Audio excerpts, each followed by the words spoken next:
Negeri 1 Banjarnegara.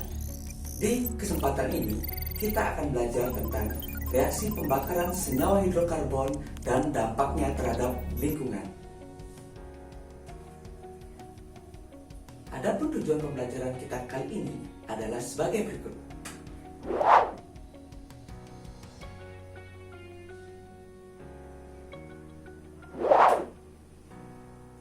Anak-anak, di pertemuan sebelumnya kita sudah belajar tentang minyak bumi dan fraksionasi minyak bumi.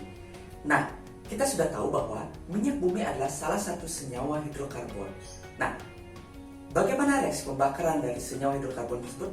Mari kita simak penjelasannya berikut ini.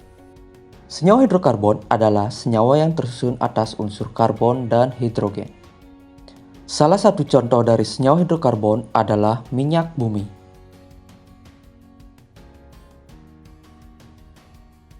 Reaksi yang terjadi pada senyawa hidrokarbon dapat terjadi secara sempurna, seperti contohnya pada pembakaran gas alam di udara terbuka.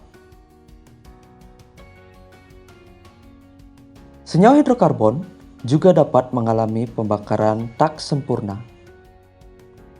Sebagai contohnya adalah pembakaran pada ruang bakar mesin kendaraan bermotor. Dalam reaksi pembakaran sempurna akan dihasilkan karbon dioksida serta uap air.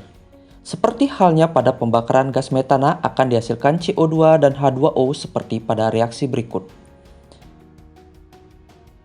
Pembakaran sempurna dapat terjadi pada kondisi oksigen berlebih pada sistem pembakaran.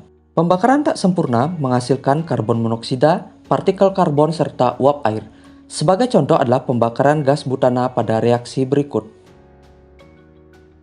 Terjadinya pembakaran tak sempurna dikarenakan jumlah oksigen yang kurang di dalam sistem, seperti misalnya pada mesin kendaraan bermotor.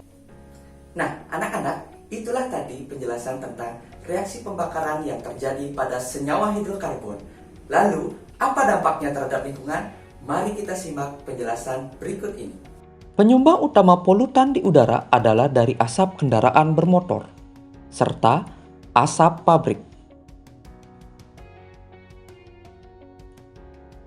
Dari pembakaran hidrokarbon akan dihasilkan gas karbon dioksida, gas karbon monoksida, uap air atau H2O, serta zat lain seperti nitrat, sulfat, dan partikel lainnya.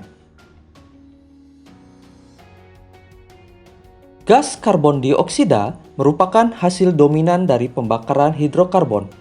Gas ini dapat diolah tumbuhan melalui proses fotosintesis. Namun, pada jumlah berlebih dapat mengakibatkan efek rumah kaca yang memicu terjadinya pemanasan global. Gas karbon monoksida merupakan gas yang bersifat racun atau toksik. Gas ini lebih mudah diikat oleh hemoglobin dibandingkan dengan oksigen, dengan membentuk suatu senyawa kompleks COHB.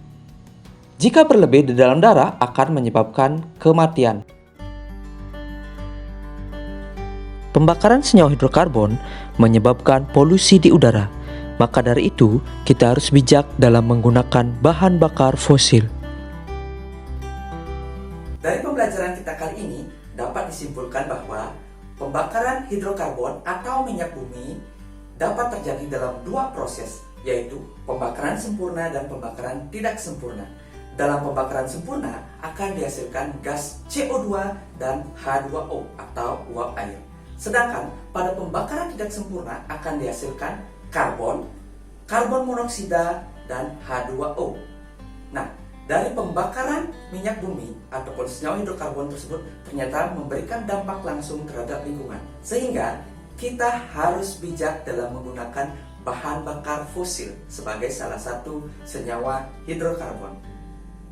Demikian pembelajaran kita kali ini.